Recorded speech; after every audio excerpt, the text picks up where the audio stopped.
The laughter came first. Sharp. Public. Designed to cut. She leaned back in her chair, wine glass hovering near her mouth, eyes on me like I was something she'd already won. "Real men don't argue," she said. A pause. "They just pay and shut up." Her friends laughed on cue. Not with joy. With permission. The waiter stood beside us, pad in hand, pretending not to hear. I felt the familiar pressure in my chest, the moment where men like me are expected to shrink, comply, perform. I didn't raise my voice.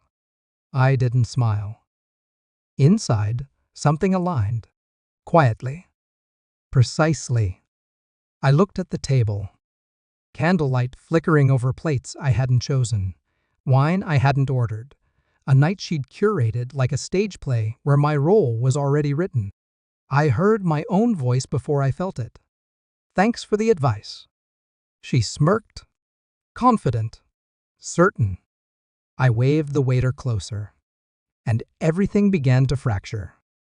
I'd noticed the pattern weeks ago. The way she never reached for her wallet. The jokes disguised as principles. The language real men, providers, if you love me, use like levers. Tonight wasn't a date. It was a demonstration.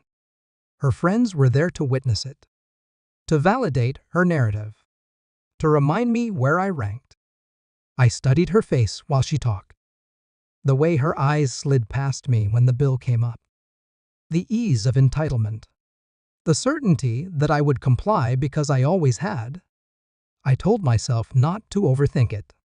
Then I remembered how manipulation survives by being ignored. When the waiter returned, she didn't even look at him. "He's got it," she said, nodding at me. Not asking. Declaring. That was the moment. The exact moment clarity arrived. This wasn't about money. It was about control. And I was done renting my dignity. I moved slowly. On purpose. I asked the waiter calmly to split the check. Her head snapped toward me. Confused. Annoyed. "What?" she laughed. "Why would you?" "Just mine," I said, meeting the waiter's eyes. What I ordered. The air changed. Not dramatically. Subtly. Like pressure before a storm. She leaned closer. Lowered her voice. "Don't be embarrassing." There it was again. The threat of shame. I didn't respond. Inside, my thoughts were methodical. Count the exits. Observe reactions. Stay composed. The waiter nodded and walked away. Her friends stopped laughing. I paid quickly. Tipped well. Stood up. She finally looked unsettled. "Wait, where are you going?" I picked up my coat. "I'm leaving."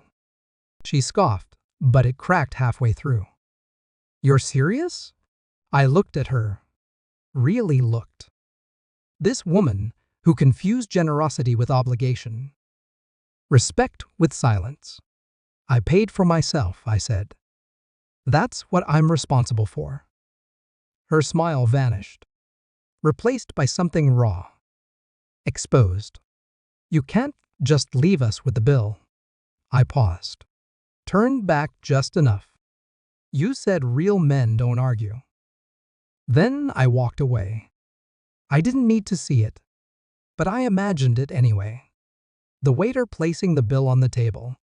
The numbers sinking in. Her friends' faces shifting from amusement to calculation. I heard her laugh die in my mind.